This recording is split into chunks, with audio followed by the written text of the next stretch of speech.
Hello guys, आज हम start करने जा रहे हैं ट्रांसफॉर्मेशन ऑफ द सेंटेंसेस का जो दूसरा लेक्चर है, असर्टिव टू इंट्रोगेटिव सेंटेंसेस। मतलब असर्टिव सेंटेंस दिए होंगे उनको इंट्रोगेटिव सेंटेंस में कैसे बदलेंगे। इससे पहले के लेक्चर में हमने पढ़ाया था removal of to, remove to का प्रयोग के टू को कैसे हटाते हैं। चलिए इसको समझते हैं कि असर्टिव टू इंट्रोगेटिव सेंटेंस में क्या करना है। तो पहले इसके रूल पढ़ लेते हैं। यदि असर्टिव सेंटेंस अफर्मेटिव में दिया हो, अगर आपको बता दें तो असर्टिव सेंटेंस दो टाइप के होते हैं। असर्टिव सेंटेंस का मतलब एक तो हो गया अफर्मेटिव और दूसरा हो गया नेगेटिव। तो अगर असर्टिव सेंटेंस अफर्मेटिव में दिया हो तो इंट्रोगेटिव बनाते समय उसमें नॉट का प्रयोग करते हैं, और अगर असर्टिव सेंटेंस नेगेटिव में दिया होगा तो इंट्रोगेटिव बनाते समय नोट को क्या करते हैं, हटा देते हैं।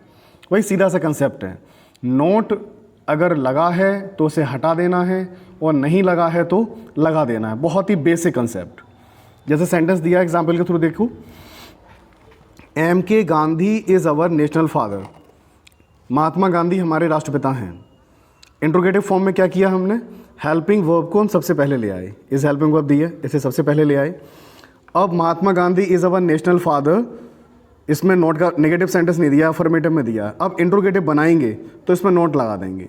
तो सबसे पहले हेल्पिंग वर्ब आ गई, उसके बाद सब्जेक्ट और सब्जेक्ट के बाद नोट। इंट्रोगेटिव का यही फॉर्मूला होता है कि सबसे पहले क्या लगाएंगे आप, हेल्पिंग वर्ब लगाएंगे, हेल्पिंग वर्ब के बाद सब्जेक्ट और सब्जेक्ट के बाद नोट। तो क्या सेंटेंस हो गया, is Mahatma Gandhi not our national father.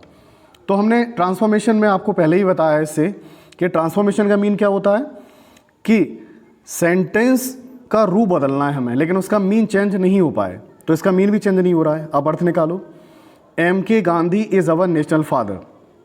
Mahatma Gandhi हमारे राष्ट्रपिता हैं। अब हम कह रहे हैं is M K Gandhi not our national father. क्या महात्मा गांधी हमारे राष्ट्रपिता नहीं हैं? नहीं का मतलब है क्या है, वो हैं। नेक्स्ट सेंटेंस देखो, he does not go to school with me. वह मेरे साथ स्कूल नहीं जाता है। अब जो सेंटेंस दिया है वो नेगेटिव में दिया है। अब जब इंट्रोगेटिव बनाएंगे तो उसमें से क्या करेंगे, हम नॉट हटा देंगे। तो क्या बनेगा सेंटेंस, हेल्पिंग वर्ब ले आए डज पहले, सब्जेक्ट ले आए ही, नॉट दिया है तो नॉट को क्या कर दिया हमने, हटा दिया। तो सेंटेंस क्या बन गया कि does he not go to school with me. Hindi में सेंस निकालेंगे तो वही निकलेगा, he does not go to school with me, वह मेरे साथ स्कूल नहीं जाता है। बदला हुआ सेंटेंस देखो, does he go to school with me, क्या वह मेरे साथ स्कूल जाता है का मतलब है क्या है, स्कूल नहीं जाता है। नेक्स्ट रूल क्या है कि अगर सेंटेंस में नेवर का प्रयोग किया गया हो, अगर नेगेटिव सेंटेंस दिया है और नेगेटिव सेंटेंस में नॉट का प्रयोग ना देके किसका किया गया हो, नेवर का प्रयोग किया गया हो, तो नेवर को एवर में बदल देते हैं। और नो का प्रयोग किया गया हो तो नो को एनी में बदल देते हैं। सीधा सा कंसेप्ट है। He will never accept his fault. Interrogative में चेंज किया हमने, नेवर दिया है। अभी आपको बताया कि नेवर दिया होगा तो जहां नेवर का प्रयोग किया जा रहा है बस उसी को हटाकर वहां पर क्या कर देना है, हमें एवर कर देना है।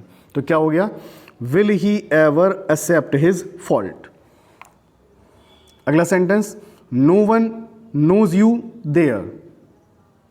अब इसमें नो का प्रयोग हुआ। अभी आपको बताया है कि नो को किस में बदल देंगे, हम एनी में बदलेंगे।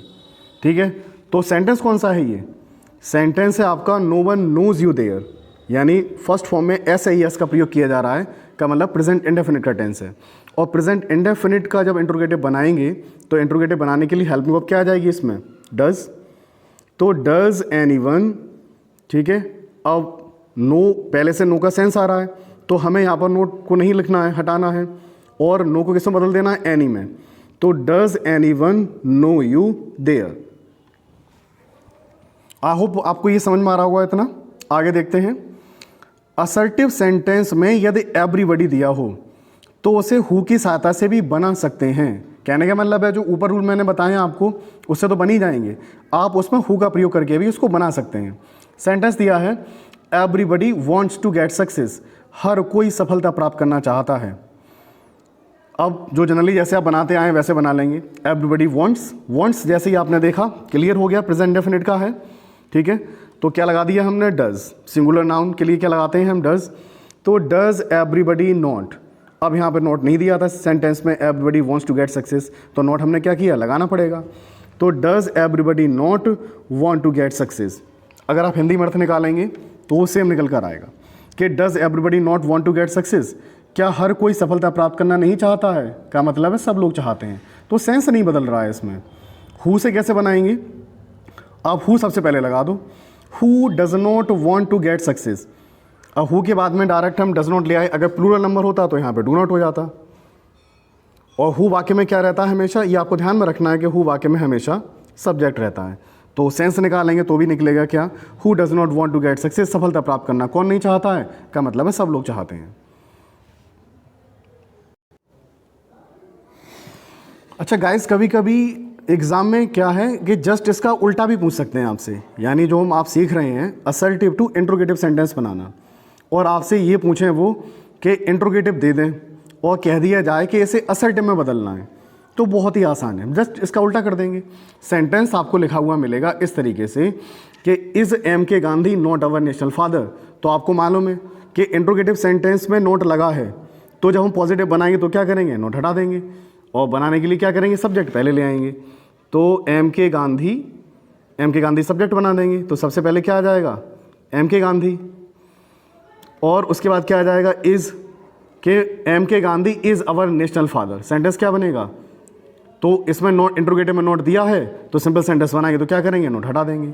अगर हमें इसका बनाना हो, he does not go to school with me, तो नीचे वाला सेंटेंस पहले लिखा हुआ आएगा आपके लिए कि does he go to school with me, क्या वह मेरे साथ स्कूल जाता है।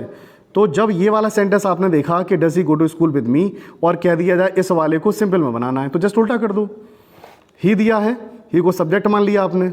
अब यहाँ डज वाले सेंटेंस में इंट्रोगेटिव में नोट नहीं दिया है, का मतलब है क्या है कि डज नॉट का प्रयोग होगा, तो ऊपर वाले सेंटेंस की तरह हो जाएगा, क्या हो जाएगा, he does not go to school with me.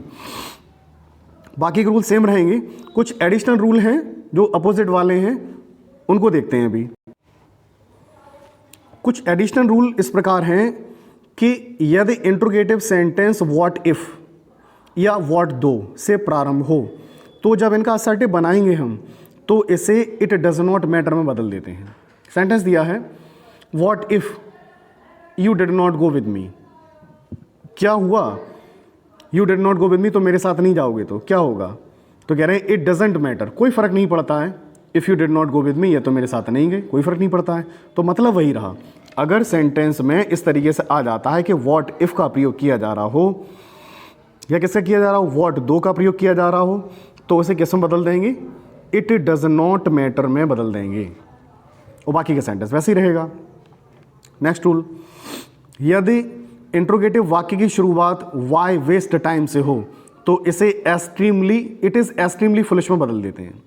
Sentence दिया है why waste time in watching movie, कि मूवी देखने में समय बर्बाद क्यों किया जाए, क्यों करें, तो वाई वेस्ट टाइम को किस में बदलना है हमें, अगर कहीं दे रखा है वाई वेस्ट टाइम तो उसको चेंज कर देंगे, इट इज़ एक्सट्रीमली फुलिश, क्या हो गया, it is extremely foolish in watching movie, कि ये बहुत ही बेवकूफ़ी का काम है क्या करना, मूवी देखना। आई होप आपको ये समझ में आ गया होगा, इन्हीं कंसेप्ट से ही आपकी सारी एक्सरसाइज सॉल्व हो जाएंगी। Thank you very much guys, और इससे अगले लेक्चर में हम ट्रांसफॉर्मेशन आपका कंप्लीट करा देंगे, और इससे अगला लेक्चर जो आएगा वो किसका आएगा, अफर्मेटिव टू नेगेटिव सेंटेंस, कि सेंटेंस अफर्मेटिव में दिया जाए तो उसे नेगेटिव में कैसे बदलेंगे, और जस्ट इसका उल्टा भी अगर नेगेटिव में दिया होगा तो अफर्मेटिव में कैसे बदलेंगे। Thank you very much guys.